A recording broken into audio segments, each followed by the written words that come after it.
All right, welcome back, everybody. Once again, we are live in Omaha, Nebraska this morning. You know, one of the things that the nation is watching is next week. The first of the conventions kicks off, the Democratic National Convention. Originally, John Edwards was expected to be speaking at that convention, but after some revelations and a spectacular fall about some revelations about his private life, he will no longer be speaking at the convention. Warren, you're somebody who has been supporting Barack Obama. Did you ever give money to John Edwards along the way?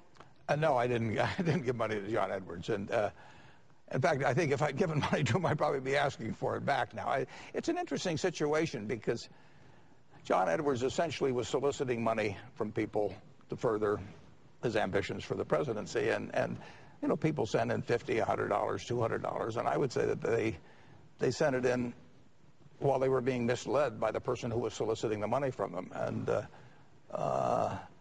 you know, I think if I were Edwards, I might give up a haircut or two and refund at least, you know, the people that gave the $50 or $100 or $200 items, because if they had known the facts, they wouldn't have sent him the money, and he is the guy that didn't give him the facts. I mean, he knew that, in effect, he wouldn't be elected president. I mean, the story was out there during the campaign. He denied it, but it was out there, and in fact, I've never heard of it, but it might be kind of interesting if some contributor would bring a class action suit on behalf of all these people who essentially were led to send money to a man under totally false circumstances, false pretenses, and where he knew it and didn't tell them the truth. It'd be ironic for a trial lawyer to have a class action lawsuit brought against him. I've seen a lot of class action suits with less to it than this particular case. So the facts are clear. I mean, he solicited money and he wasn't telling the truth to the people he was soliciting it from.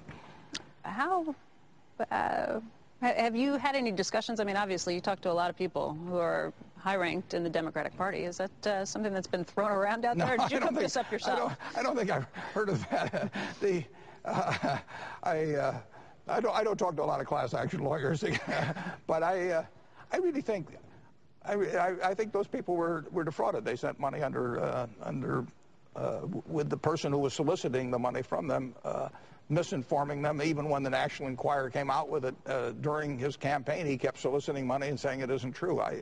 I would think that that might be a pretty good class action suit. Now, even to this day, he says that they had 99% of it wrong. Even in the most recent interview John Edwards came up with, although he admits that he did have an affair. Well, he would have a chance at a class action suit to respond to that. All right.